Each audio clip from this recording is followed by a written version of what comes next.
Rahayu. Nama saya Anissa Nuraini. Di sini kita akan menjelaskan tentang hukum perjanjian. Perjanjian sendiri itu adalah suatu peristiwa di mana seseorang berjanji kepada seseorang lain atau di mana itu saling berjanji untuk melakukan suatu hal. Kegiatan perjanjian yang dilakukan karena adanya kepentingan.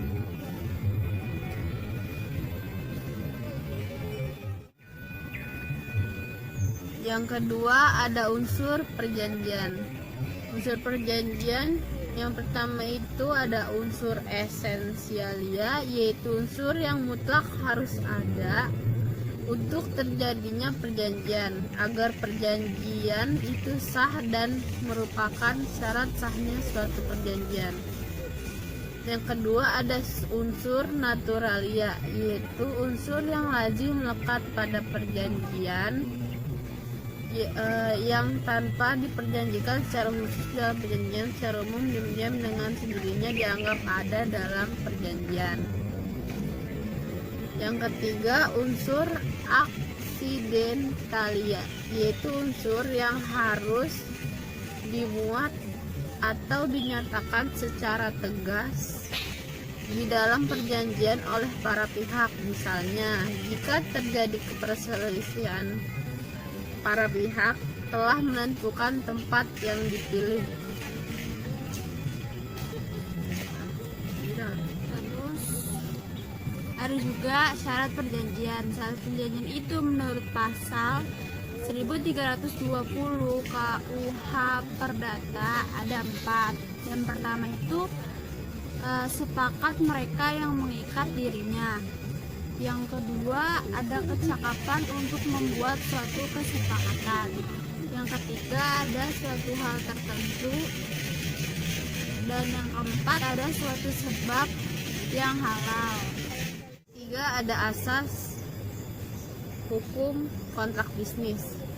Di dalam asas ini terdapat 5 asas penting, yaitu asas kebebasan berkontrak, asas konsensualisme, asas pacta sunt servanda atau juga asas kepastian hukum, asas itikat baik, asas kepribadian.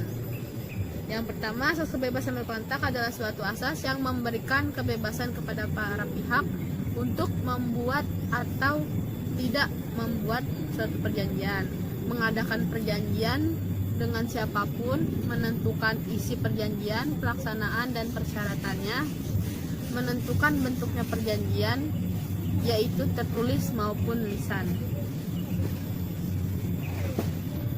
Yang kedua ada asas konsensualisme. Asas konsensualisme merupakan asas yang menyatakan bahwa perjanjian pada umumnya tidak diadakan secara formal, tetapi cukup dengan adanya kesepakatan dari kedua belah pihak. Yang ketiga ada asas pasca sunt servanda atau disebut juga dengan asas kepastian hukum. Asas kepastian hukum merupakan asas bahwa hakim atau pihak ketiga harus menghormati kontrak yang dibuat oleh para pihak sebagaimana layaknya undang-undang.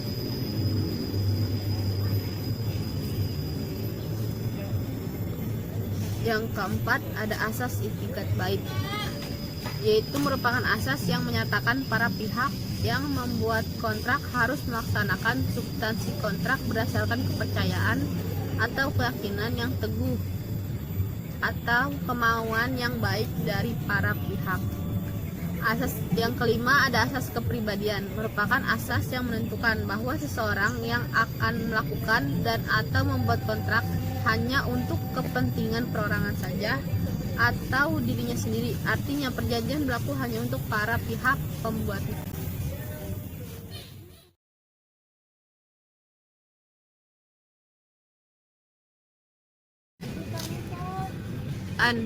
Gue butuh duit, gue mau ganti HP 200, nanti dalam jangka waktu seminggu gue balikin ke lu, Oke, benar ya, dalam waktu 1 minggu. Iya. Kalau misalkan 1 minggu lu nggak balikin, gue kasih bunga ya. Iya, dalam seminggu pasti gue balikin kok. Oke. Oke, seminggu ya,